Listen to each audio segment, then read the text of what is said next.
Aleluia, Senhor. Abra aí a sua Bíblia.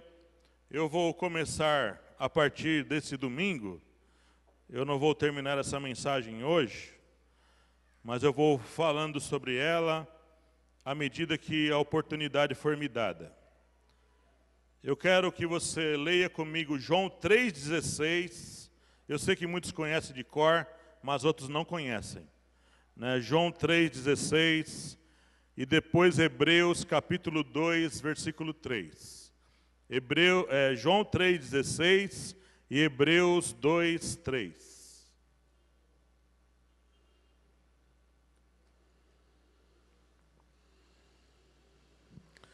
João 3,16 diz assim: porque Deus amou o mundo de tal maneira que deu seu Filho unigênito para que todo aquele que nele crê não pereça, mas tenha a vida eterna. Hebreus 2, 3.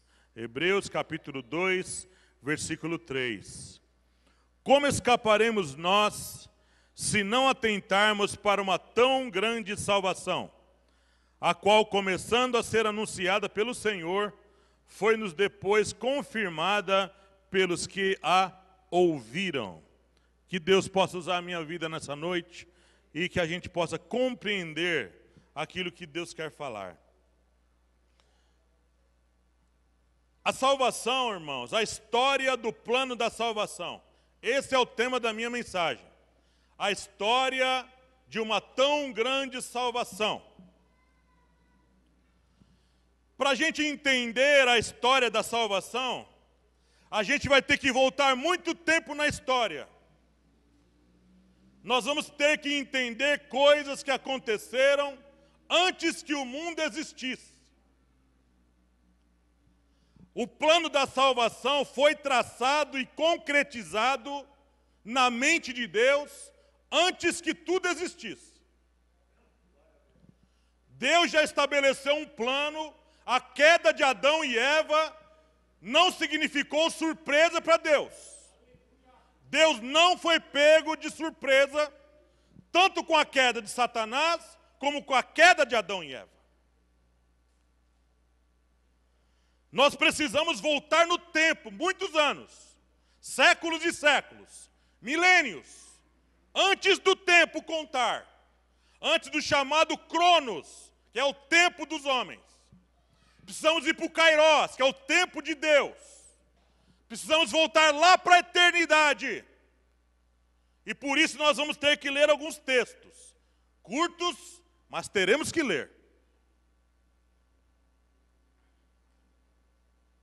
Teremos que ir lá em Isaías, capítulo 14, versículo 12 ao 17. Isaías 14, do 12 ao 17. São poucos textos que falam dessa história. E nós precisamos entender isso. A história da salvação é bem longa. Não dá para contar tudo hoje. Por isso eu vou começar hoje. Tá? Isaías 14, do 12 ao 17, diz assim: como caíste desde o céu, ó Lúcifer, filho da alva, como foste cortado por terra, tu que debilitavas as nações, e tu dizias no teu coração: eu subirei ao céu, acima das estrelas de Deus, exaltarei o meu trono, e no monte da congregação me assentarei, aos lados do norte, subirei sobre as alturas das nuvens, e serei semelhante ao Altíssimo. E contudo levado serás ao inferno, ao mais profundo do abismo. Os que te virem te contemplarão, considerar-te-ão e dirão: é este o homem que fazia estremecer a terra, e que fazia tremer os reinos, que punha o mundo como deserto e assolava as suas cidades, que não abria a casa de seus cativos. Precisamos ir em outro texto. Ezequiel capítulo 28.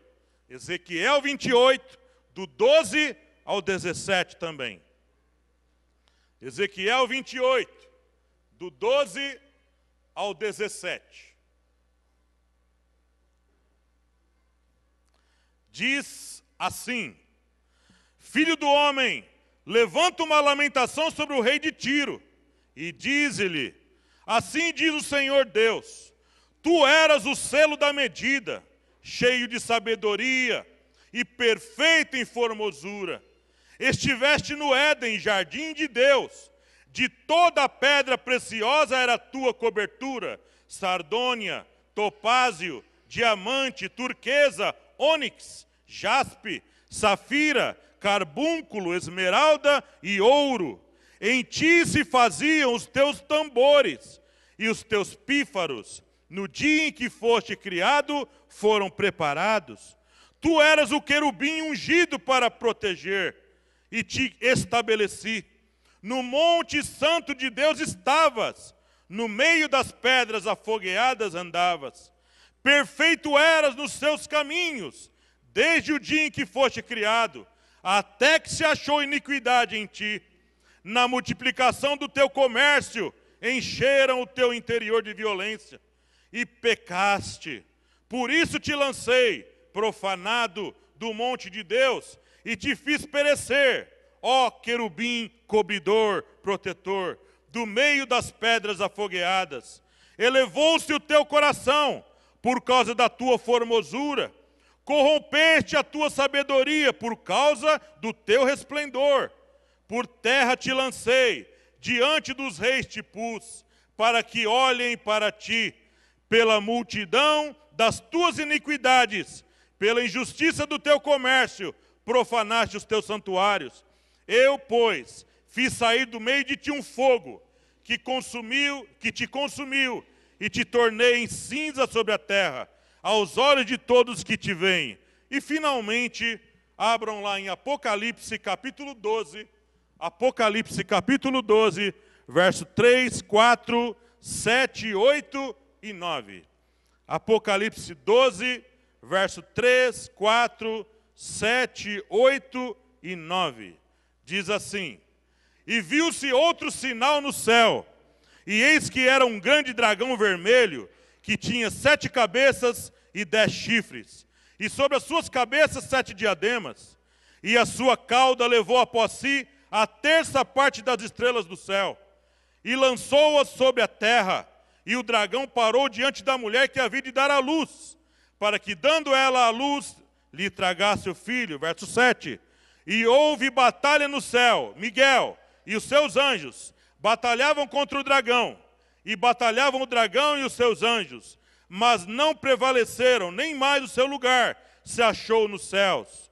E foi precipitado o grande dragão, a antiga serpente, chamado o Diabo e Satanás, que engana todo mundo.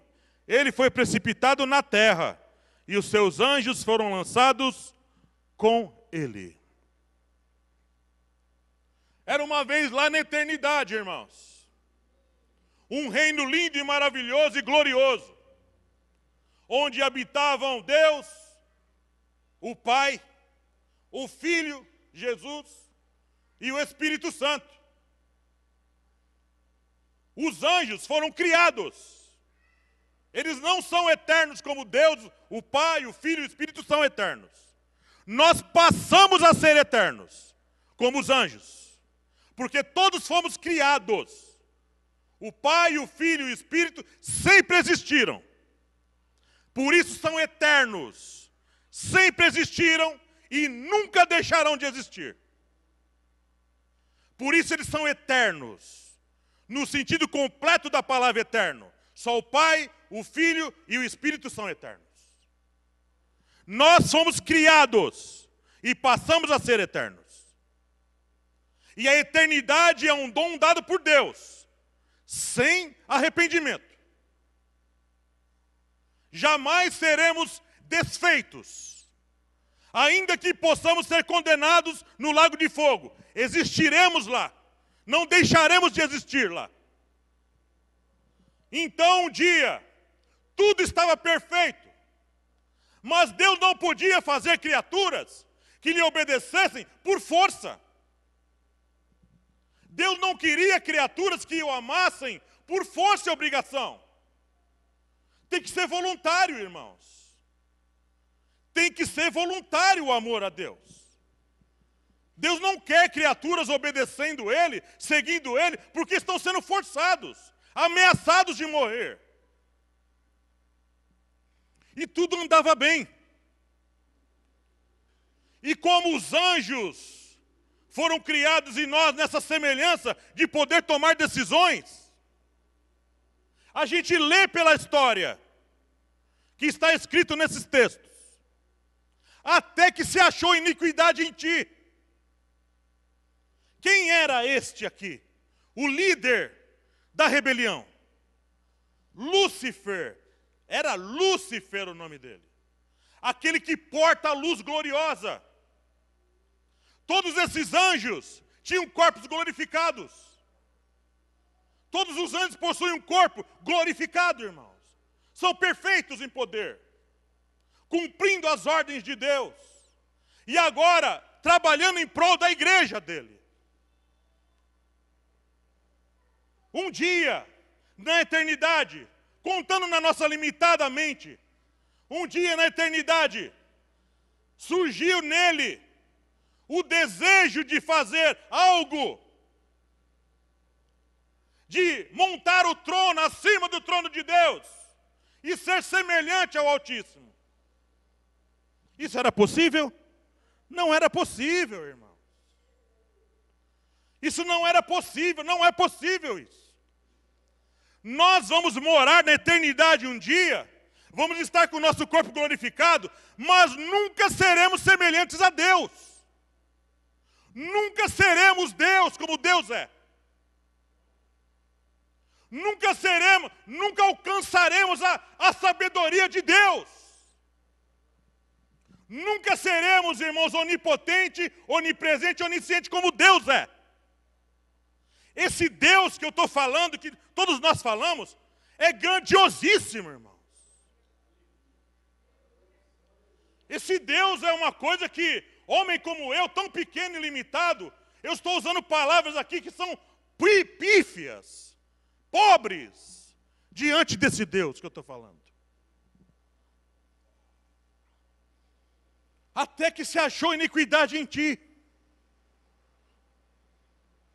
E ele conseguiu, na eternidade, no céu, ele conseguiu seduzir a terça parte dos anjos.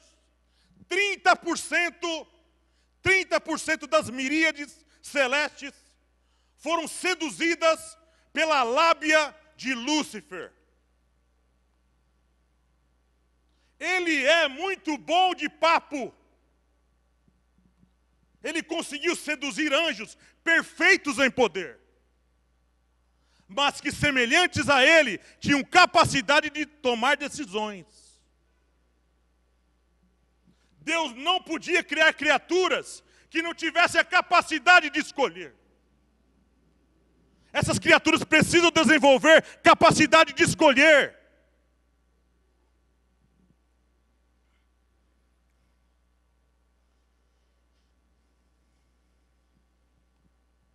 Esses seres perfeitos agora se aliaram a ele. Lá na eternidade, toda essa experiência, lá na eternidade, lá na glória celeste, lá no reino perfeito de Deus. Alguém poderia argumentar, se eu morasse num lugar perfeito, sem gente atrapalhando, sem governadores ruins, eu nunca que cairia. Eu viveria para sempre, sem nunca mais fazer coisas erradas. Aqui está a prova, irmãos, de que isso não aconteceu lá. Eles estavam no lugar mais perfeito que esse universo já pôde ver.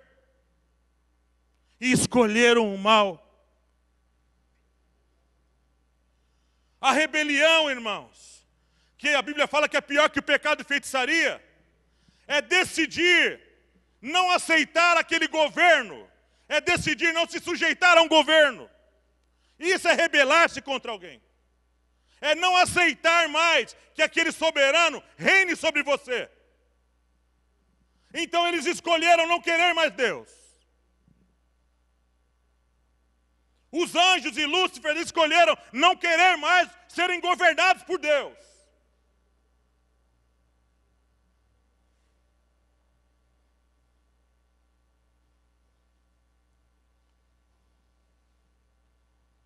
Esses anjos, irmãos, não saíram de lá. Eles não saíram de lá simplesmente puro e simples. Eles tiveram que ser expulsos de lá. Houve batalha, você vê aí no texto de Apocalipse, houve batalha no céu. Houve uma batalha, irmãos.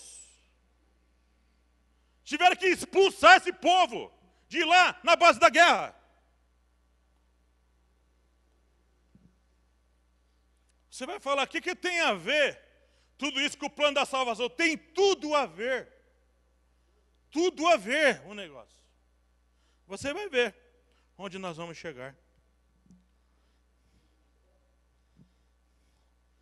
Havia no céu anjos, arcanjos, querubins, serafins, cada um na sua categoria. Cada um, irmãos, sendo colocado na sua posição para trabalhar e receber as ordens de Deus e com alegria cumprir a vontade de Deus. Mas a batalha foi ferrenha, foi dura. Miguel, seus anjos, seus liderados, combatendo contra Lúcifer e os seus anjos.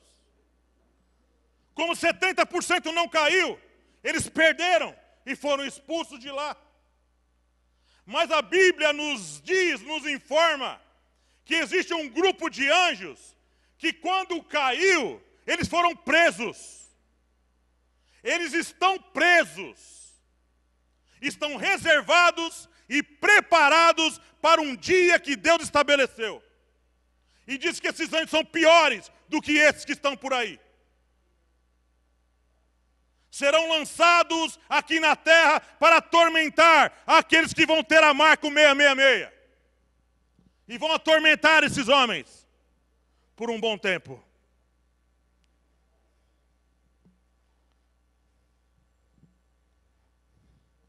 Eles escolheram.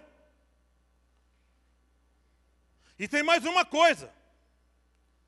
Não há mais arrependimento para esses seres. Não há mais arrependimento para seres como esses. Como tem uma igreja que surgiu nos Estados Unidos, uma igreja que tem em torno de 10 anos, que está pregando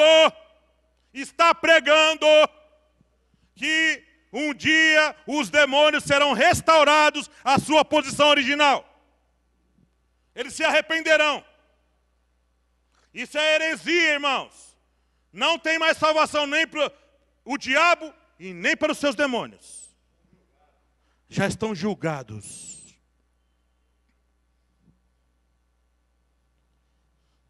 Judas fala de uma coisa chamada apostasia. E usa o exemplo deles. E aponta para os falsos profetas. Leia a epístola de Judas. Fala dos falsos profetas. Fala dos anjos que caíram. Judas está ali falando da condição que os anjos estavam. Vendo Deus.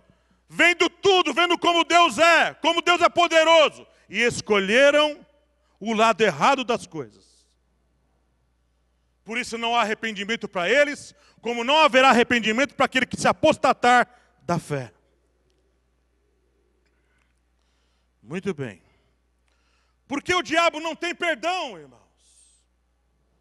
Não tem perdão mais para ele.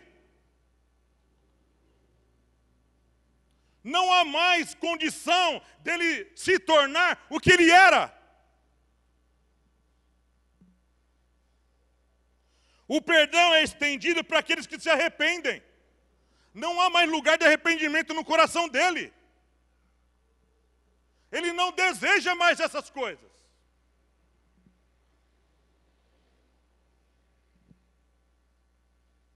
Ele quis estar acima de Deus. Ele quis fazer alguma coisa melhor do que Deus. Ele quis ser maior do que Deus. Semelhante. É impossível isso acontecer. Foi uma atitude burra. uma atitude completamente que ele não mediu todas as proporções daquilo. Irmãos, quando você vê uma pessoa endemoniada, não tem que tratar com docilidade, não.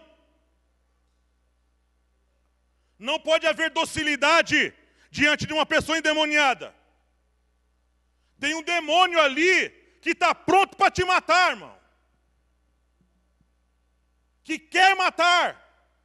Que deseja matar. Por isso tem que ser expulso com autoridade no nome de Jesus. Tem que mandar embora. Sem conversa, manda embora.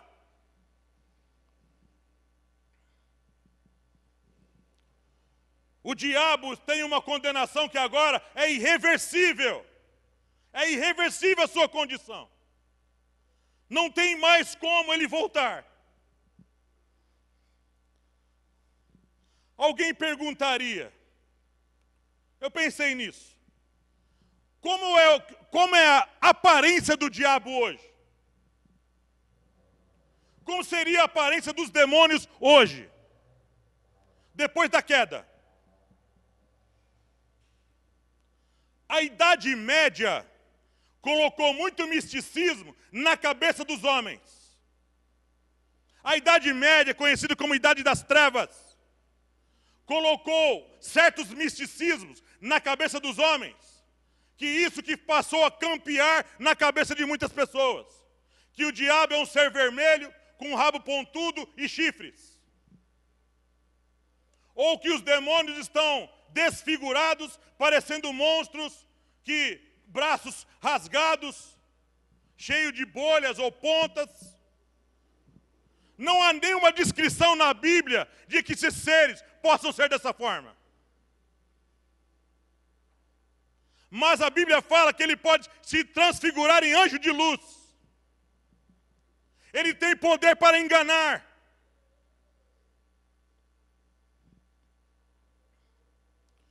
E tem uma coisa também que as pessoas não pensam, que os dons de Deus são sem arrependimento.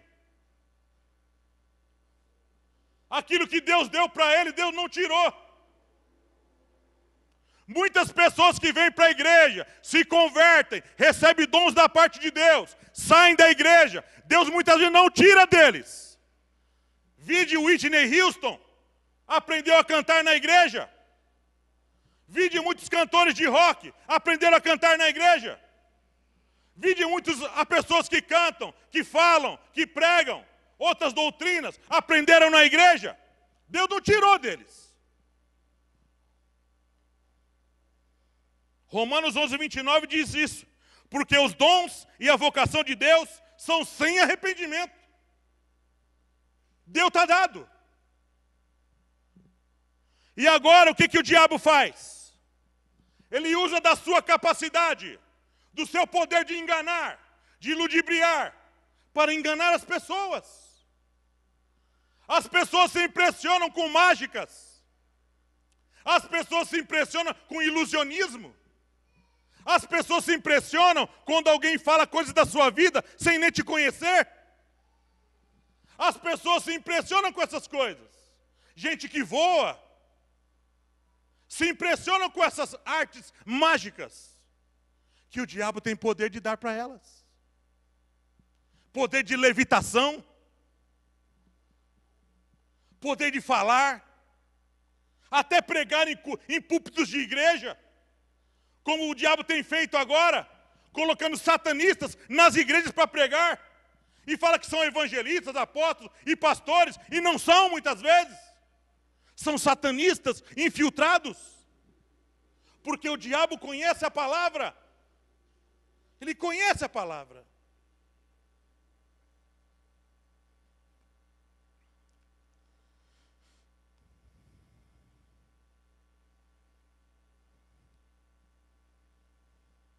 Por que os anjos, se são caídos, por que eles serão julgados?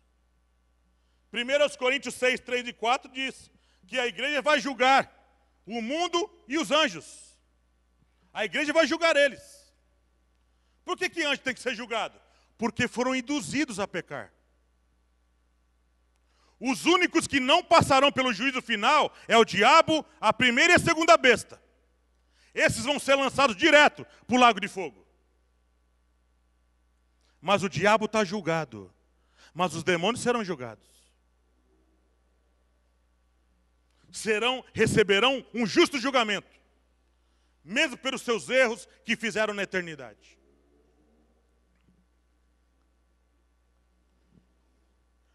Todos, irmãos, todos que morrerem sem Deus, vão ser julgados diante de Deus no trono branco. Todos vão ser julgados.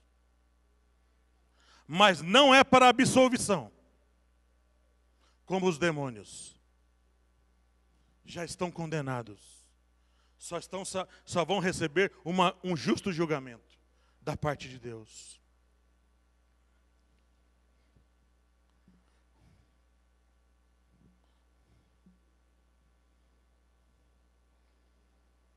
Uma coisa que a gente precisa entender também, desse lado satânico e demoníaco das coisas,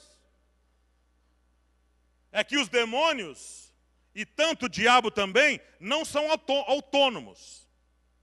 Não podem fazer o que quer. Não pode sair destruindo do jeito que quiserem.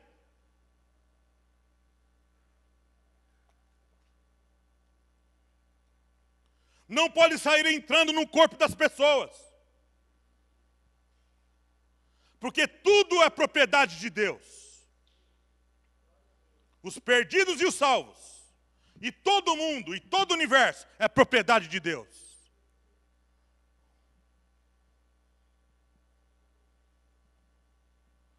Os demônios não podem sair aí destruindo, matando pessoas, à torta direita, como eles querem. Eles também têm um Senhor, que é Jesus Cristo. Jesus é Senhor de vivos e de mortos, de anjos perfeitos e de anjos caídos. Ele é Senhor de tudo e de todas as coisas. E nada passa desapercebido aos olhos de Deus. Se um demônio planejar alguma coisa para destruir alguém, Deus já está vendo essa ação. Antes de acontecer. Um demônio só pode tocar na vida de um servo de Deus se houver permissão da parte de Deus, como foi com Jó. Houve uma permissão da parte de Deus. E naquela história de Jó, salta uma coisa aos olhos, que o diabo, de uma certa forma, que muitos historiadores dizem que aquele é o primeiro livro da Bíblia, é o livro mais antigo da Bíblia. O diabo, de uma certa forma, estava falando assim, nas entrelinhas da história. O Senhor compra as pessoas. O Senhor Deus. O Senhor dá bens para eles. O Senhor dá saúde para eles. Por isso que eles te servem. Essa é o que marca a história de Jó. Toca na vida dele. Toca nos bens dele. Ele vai te desonrar. Ele vai blasfemar do Senhor. Essa era a mente do diabo. Essa ainda é a mente dele. Quando o diabo usa a boca do apóstolo Pedro, naquele dia triste para Pedro, Jesus fala assim: para trás de mim, Satanás. Porque só entende as coisas dos homens, mas não compreendes as coisas de Deus. O diabo, irmãos, pode ter uma certa sabedoria que lhe foi dada, como os demônios, mas o diabo não tem revelação da parte de Deus. O diabo não tem profundidade nas Escrituras. Isso Deus deu para a sua igreja. A revelação da palavra Deus dá para a igreja, querido irmão. O poder Deus dá para a sua igreja. É na igreja que o poder de Deus se manifesta. Por isso que o diabo não pode tocar na igreja. Ele ainda faz a bagunça muitas vezes. Mas ele não pode dominar aqui. Porque aqui quem reina é o Senhor da glória. Quem reina é o Senhor da glória.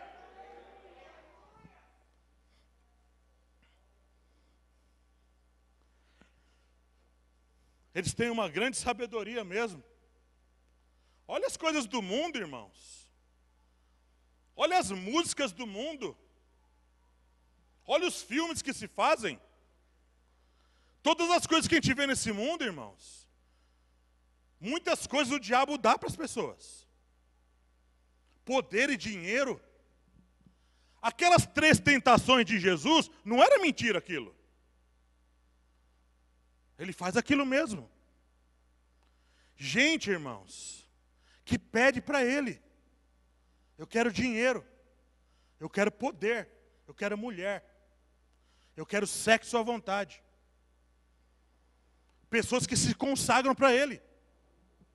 Pessoas que se entregam aos seus rituais. Ele tem um certo ar de poder que ele dá para as pessoas. E Deus permite quando as pessoas rejeitam o amor de Deus e ficam buscando nas coisas dele. Vejam os games, irmãos. Como os games fascinam as pessoas. Como a violência fascina os olhos do homem. Aquela beleza dos gráficos, dos sons, de toda aquela imagem, fascina os olhos de quem vê aquilo. O sexo fácil, as mulheres bonitas, tudo aquele negócio fascina os olhos do homem.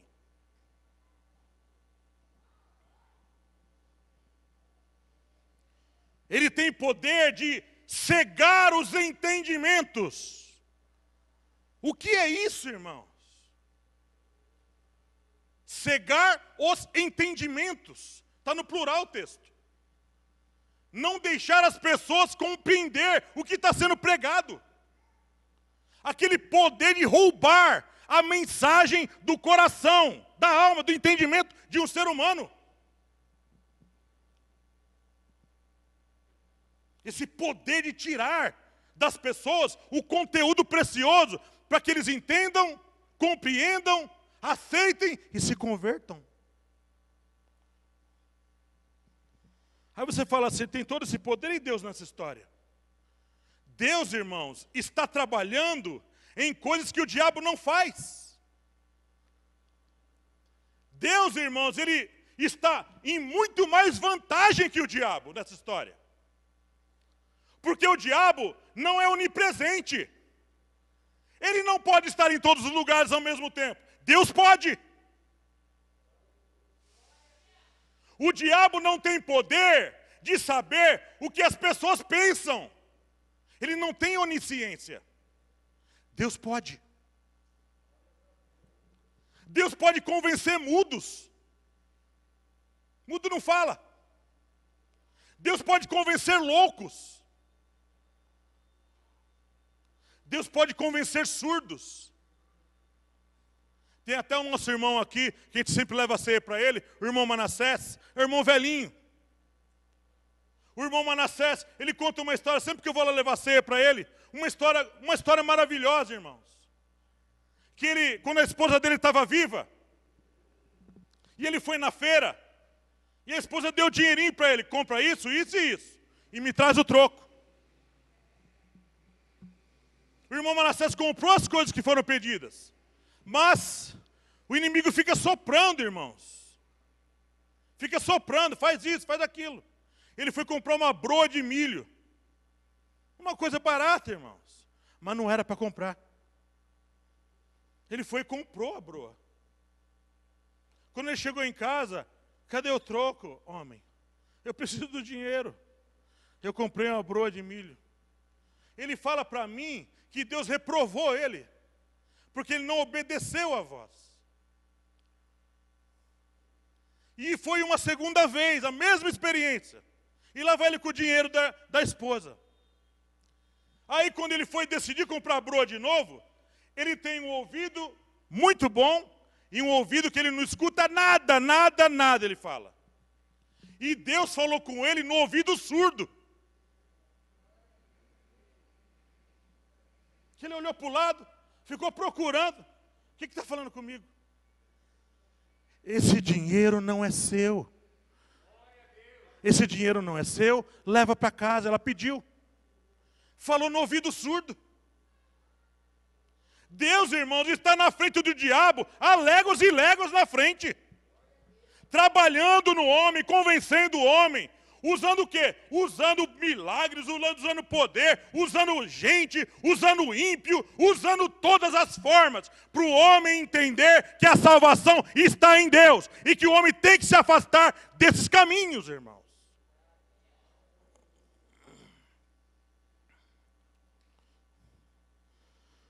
Uma coisa nessa história da queda dos demônios, é que lá no céu, que Deus está agora, tem um rasgo lá. Alguém manchou aquele lugar. Houve uma experiência terrível naquele lugar. Foi a queda de Lúcifer. 30% dos anjos não estão mais lá. Eles não estão mais lá. Eles estão aqui, irmãos. Aqui. Apocalipse diz, foi lançado para onde? Para a terra.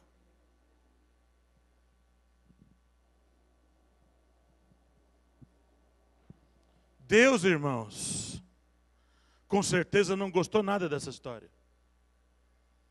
Mas ao mesmo tempo Deus não poderia forçar essas pessoas, esses anjos, a obedecer Ele. Tem um rasgo lá. Mas veja a gloriosa obra da salvação. Né? A história da salvação, estou falando. De uma tão grande salvação. Que o negócio começou lá na eternidade. A Bíblia fala que Jesus morreu antes da fundação do mundo. Olha só onde isso vai parar. Antes da fundação do mundo.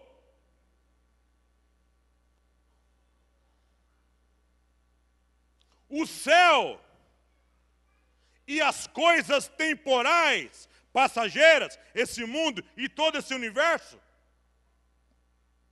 A queda, irmão, não foi só de Adão e Eva. A queda foi do cosmos todo. O cosmos caiu. A desobediência de Adão e Eva significou a desobediência de todos. Quando Adão e Eva caem, todos caíram junto.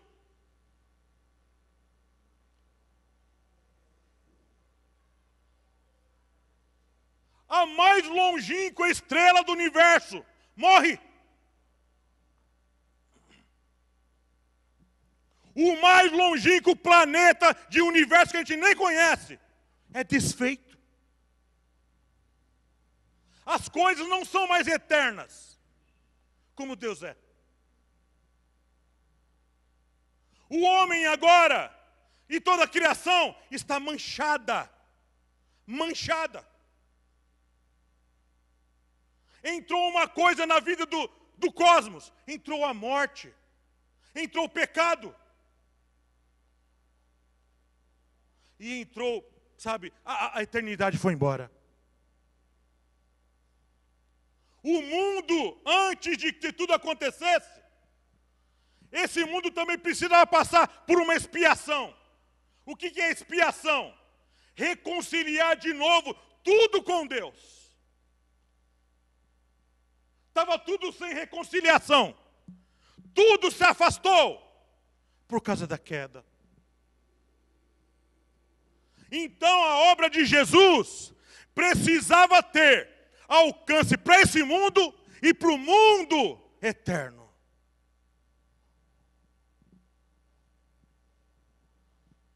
Isso está na Bíblia, pastor? Tá, irmãos. Está na Bíblia isso. Está lá em Hebreus isso. Eu vou ler com vocês. Hebreus capítulo 9. Eu tinha marcado o texto e não anotei aqui.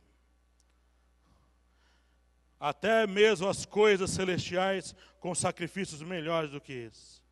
Hebreus 9, 23. Parafraseando o texto, diz que Jesus purificou todas as coisas.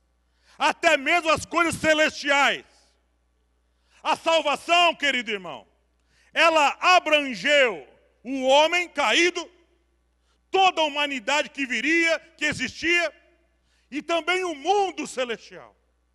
Quando Jesus entra lá no tabernáculo eterno, verdadeiro, lá nos céus, você lembra o que acontecia lá no tabernáculo da terra? Um sumo sacerdote, não era assim? Uma vez por ano, entrava no Santo dos Santos e fazia confissão pelos pecados dele e pelos pecados de toda a nação. Não era assim que acontecia?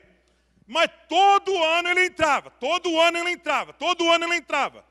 E os pecados nunca eram apagados, nunca eram apagados.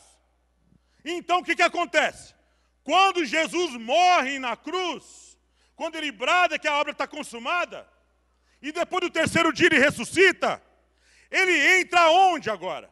Ele entra no tabernáculo verdadeiro, lá no céu, do templo verdadeiro.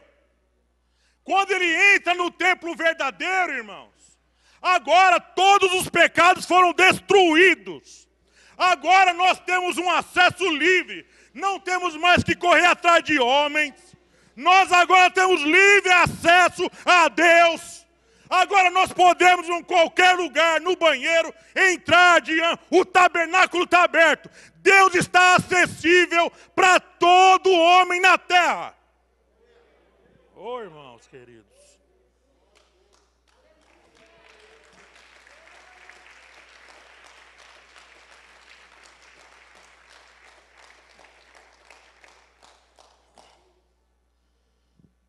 A obra da queda foi um estrago terrível.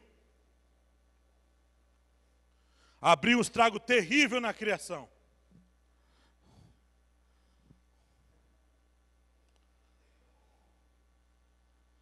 O diabo, irmãos, agora pensa comigo.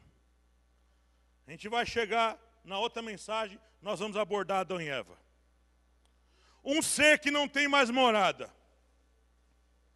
Que as chaves da morte e do inferno não estão mais com ele. Que não é, foi destronado publicamente. A Bíblia fala. Foi destronado publicamente assim. Jesus destronou ele.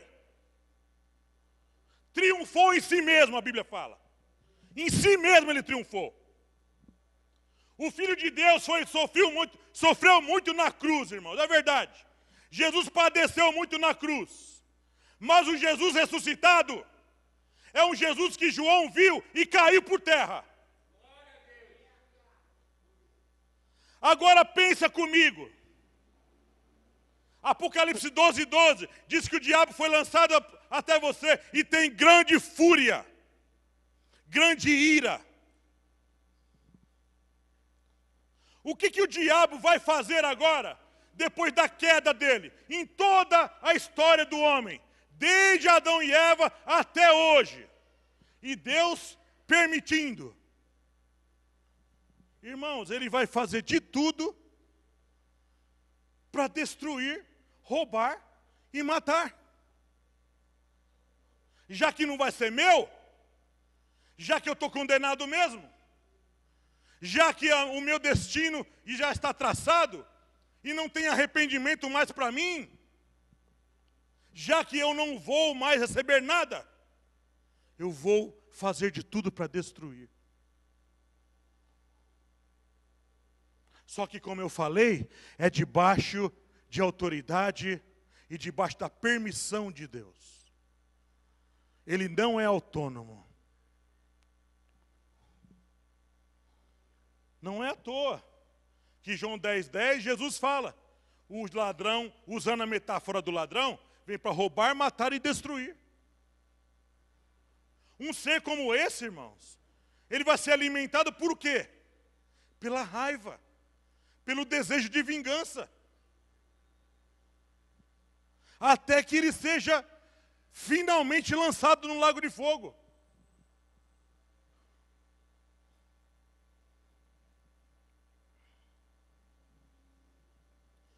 E Deus não pode, Deus não quer, não deseja que ninguém sirva a Ele por obrigação. Agora vem a grande luta e a grande indagação nessa história. O que está acontecendo no mundo desde que o mundo é mundo? Uma guerra, irmãos. E como é que Deus está fazendo para trazer as pessoas? Veja que a luta é travada onde? A luta é travada aqui, ó. Aqui. O tempo todo. Deus falando e deixando a gente raciocinar, pensar e escolher. Deus vai dando luz, dando entendimento, usando várias formas. E o diabo trabalhando paralelamente, imitando as coisas de Deus, colocando no coração do homem, desde que o mundo é mundo, planos paralelos. Deus vindo com a verdade e o diabo vindo com muitas formas. Religião, espiritismo, meritocracia, salvação por obras, ídolos, poder, sendo bonzinho. Só que o que acontece é o seguinte, irmãos. Ninguém consegue se salvar. Deus atrelou tudo em sua pessoa. Somente nele há salvação. Eu salvei e eu executei a salvação. Deus fala, lá no Velho Testamento. Depois ele coloca no Filho. Deu ao Filho o poder de julgar. Toda a salvação está atrelada no Pai e no Filho e no Espírito Santo. Não dá para escapar desse trilho. Maria não pode salvar. Buda não pode salvar. Maomé não pode salvar. Catolicismo romano não pode salvar. Pastor não pode salvar. Denominação evangélica não pode salvar. Lei de Moisés não pode salvar. Porque houve uma queda. E essa queda afetou o corpo, a alma e o espírito do homem. Ninguém tem poder de agir no corpo, no espírito e na alma do homem, senão Deus. E o diabo continua colocando no coração das pessoas. Faz isso que você é salvo. Faz isso que Deus se agrada de você. Faz isso, faz aquilo. E mais uma coisa, ele ainda oferece chances de salvação depois da morte ainda. Isso é o que prega a reencarnação, irmãos. Você vai encarnando e reencarnando, encarnando e reencarnando, até atingir a posição que Deus quer. É impossível isso acontecer. Quando o homem cai, olha só o diabo. Eu vou fechar nesse argumento. Quando o homem cai lá em Adão e Eva, que o diabo veio atormentar eles lá no início, não foi? Logo no início ele já veio atormentar os dois. Ele vem e tenta Adão e Eva, e eles caem. Olha só, vamos imaginar a mente desse ser. Caíram. Acabei com o plano dele. Destruí tudo que ele pensava em fazer. Acabei com eles. Mas tem uma coisa interessante nessa história. Que como o diabo não tem revelação de Deus, irmãos. Ele não compreende as coisas de Deus. Deus dá uma promessa em Eva. Deus dá uma promessa da semente da mulher. Da semente da mulher. Eu levantarei um que vai fazer o quê? Vai esmagar a cabeça da serpente. Vamos imaginar o raciocínio dele. Como que será isso? Eles são impuros. São pecadores como eu. Adão e Eva são pecadores como eu. Como é que pode nascer alguma coisa pura disso aí? Deus não será injusto. O diabo conhece Deus. Ele conhece a retidão moral do Senhor. Ele sabe que Deus não poderia transgredir nenhum respingo da sua própria lei e das suas próprias exigências. A justiça de Deus, que exige santidade pura, estava sendo o tempo todo exigida por Deus. Deus quer justiça completamente satisfeita. Não pode haver nenhum respingo de erro. A obra tem que ser perfeita. Sem nenhum errinho de nada. Então não podia vir da semente da mulher. Não podia vir de Adão e Eva. Ele pensando. Então o que acontece? Veja Apocalipse 12. Ele ficava perseguindo, olhando, vendo o que seria isso. Mas uma coisa gloriosa, irmão querido. Esse Deus nosso é muito sábio, querido irmão.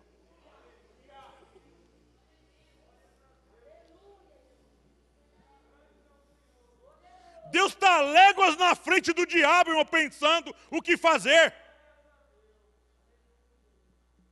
Irmãos, eu estava montando esse sermão hoje. Quando eu cheguei nessa parte aqui, irmãos, eu fiquei rindo lá na mesa. Fiquei rindo, irmãos. Tome, capeta desgraçado. Irmãos queridos, Jesus não veio de relacionamento sexual, querido irmão. Não poderia vir. Não é, pastor? Deus já estabeleceu na eternidade. Ele vai nascer de mim. Vai nascer de mim.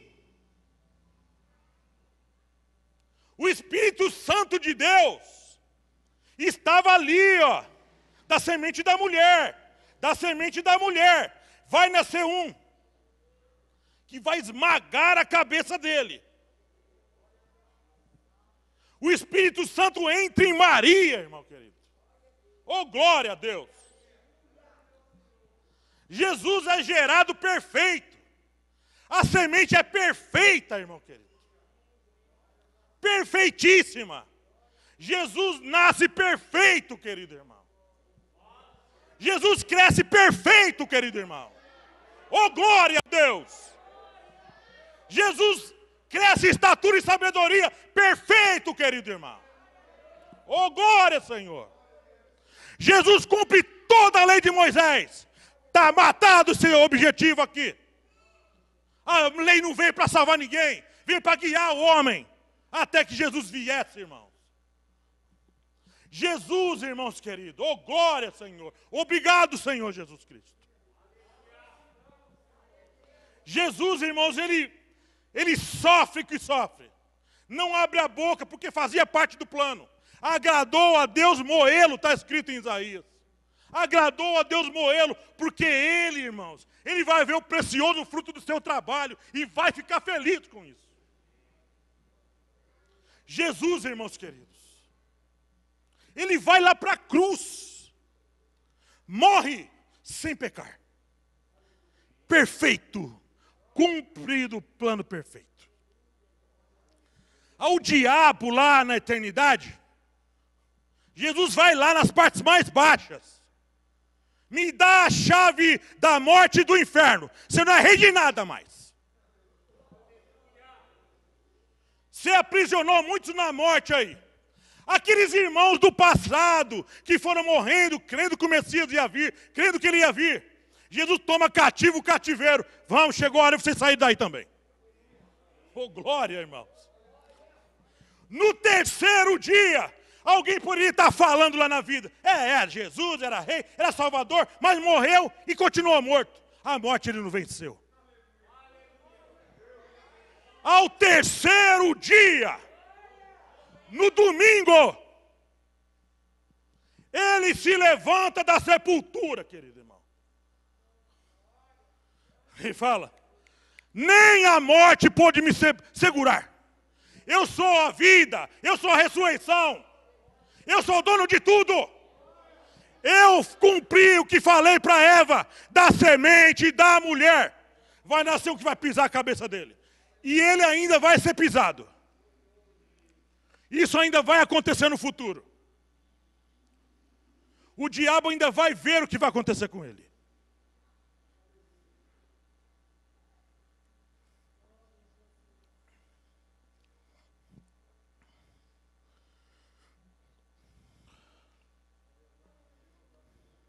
O que o diabo fica fazendo hoje? Fica aí andando para lá e para cá, cegando as pessoas, colocando um monte de coisa na frente deles, enganando as pessoas, não querendo que as pessoas entendam o Evangelho. Porque se entender o Evangelho, irmão, ninguém te segura, irmão. Se entender a palavra de Deus, você vai embora. Quem conhece as Escrituras, irmão, vai embora.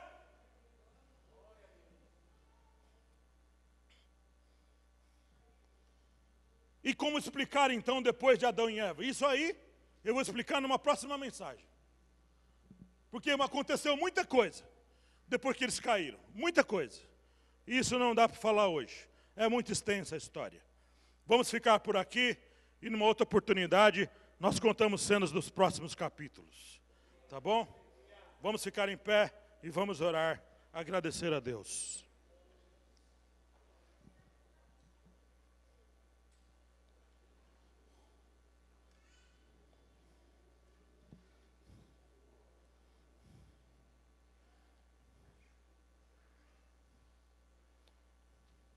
Eu tenho 25 anos servindo ao Senhor, irmãos.